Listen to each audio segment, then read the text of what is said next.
This is going to blow your mind.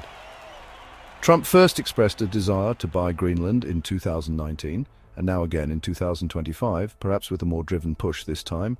Yeah, turns out countries aren't really impulse buys you can just add to your cart.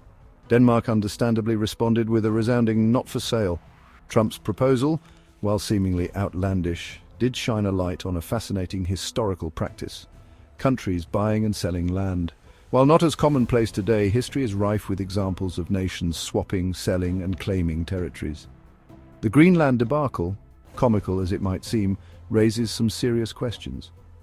Can countries really just buy chunks of other countries? What makes a nation decide to sell part of its territory? And what happens to the people who already live there? To understand the complexities of this geopolitical game, we need to dig into some historical examples. Buckle up, folks, because we're about to take a wild ride through the history of land deals, from triumphant acquisitions to deals shrouded in controversy. And trust me, it's going to be interesting. Let's address the elephant, or rather the eagle, in the room: the United States. America, land of the free and home of the brave, also happens to be the land of "we'll buy that from you." The nation's expansion westward was fueled by a series of significant land purchases. Remember learning about the Louisiana Purchase in school? That's right, in 1803, the US bought a massive chunk of land from France, effectively doubling the size of the young nation. Then there's the Alaska Purchase of 1867, where the US bought Alaska from Russia. People thought the purchase was crazy, calling it Seward's folly after Secretary of State William Seward. Turns out Alaska was full of resources and strategically important. Who's laughing now? And let's not forget about the Gadsden Purchase in 1853, where the US bought a slice of land from Mexico, finalizing the southern border we know today. See a pattern here? So why were countries so keen on selling off parts of themselves, and why was America on a land-buying spree? Well, for starters, money talks. For countries facing financial difficulties, selling land, even if reluctantly, offered a quick solution. France, deep in debt from wars, saw the Louisiana Territory as more of a financial burden than a strategic asset. Russia, facing potential conflict with Britain over Alaska, opted to sell it to the US, ensuring some profit while also thwarting a rival. America, on the other hand, was driven by a potent cocktail of ambition and ideology. Manifest destiny, the belief that the US was destined to expand across North America, fueled expansionist policies. Land meant power, resources, and a way to solidify the nation's growing presence on the world stage. These land acquisitions weren't just about lines on a map, they were about securing resources, achieving strategic goals, and shaping the geopolitical landscape. But these deals didn't happen in a vacuum. They had real consequences, both positive and negative, for everyone involved.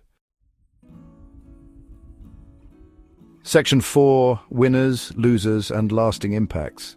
The impact of these land acquisitions on the people already living on the land was often overlooked.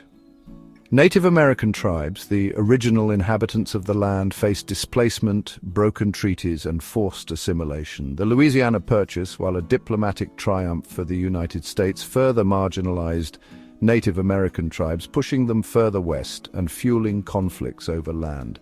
The Alaska Purchase, while initially met with skepticism, proved to be a strategic and economic win for the United States, granting access to vast natural resources and solidifying its presence in the Pacific. However, the impact on the indigenous populations of Alaska, much like their counterparts in the lower 48, was often detrimental, leading to cultural disruption and dispossession. These land deals, while often presented as simple transactions, were anything but. They were complex events with far-reaching consequences, shaping the destiny of nations and leaving a legacy that continues to be felt today. Section 5. Lessons from the land sovereignty isn't simple.